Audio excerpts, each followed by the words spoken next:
fait, il y a eu 3 facteurs déterminants de mon côté. Le premier, c'est la rencontre de l'équipe, des personnes. Quand vous rentrez dans un processus d'accompagnement, de formation, le facteur humain est clé et j'ai rencontré une équipe super.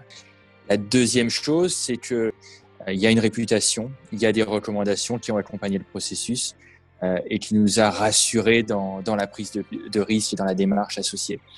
Et puis enfin, l'affiliation à ICF qui vient avec une coloration très précise de ce qu'est le coaching et qui correspondait clairement à la vision et à l'attente de ce que je souhaitais mettre en place. Il y a eu plein d'apprentissages. Premièrement, la vraie écoute. L'écoute du coach qui est bien supérieure à celle que l'on applique au quotidien.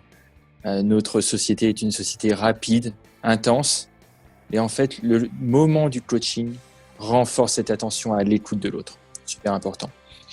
Deuxième aspect pour moi qui a été vraiment important, qui a demandé du temps de travail, c'est comment faire que on accepte que le coaché soit la personne qui détermine son chemin.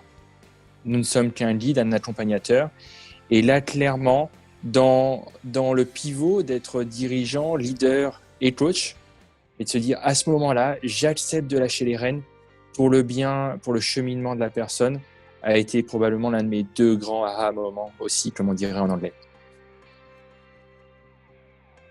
Un des moments qui m'a vraiment marqué, c'était ma vraie première session, la session 1 de coaching pro bono, parce que c'était un moment où j'y suis allé avec une vraie intensité, une vraie préparation, une volonté de bien faire.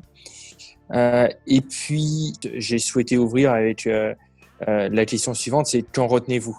Et la richesse de la session que m'était renvoyée par mon coaché était juste phénoménale. À ce moment où on entend le client expliquer comment il a cheminé avec vous, ce qu'il en retient et finalement comment vous avez été un facilitateur dans le processus a été un vrai bon moment pour moi. Le coaching, il va être d'abord présent dans mon rôle de dirigeant où je vais utiliser les compétences de coaching en lieu et place d'une réponse, d'un accompagnement particulier avec l'un de mes collaborateurs. Donc, c'est du manager coach.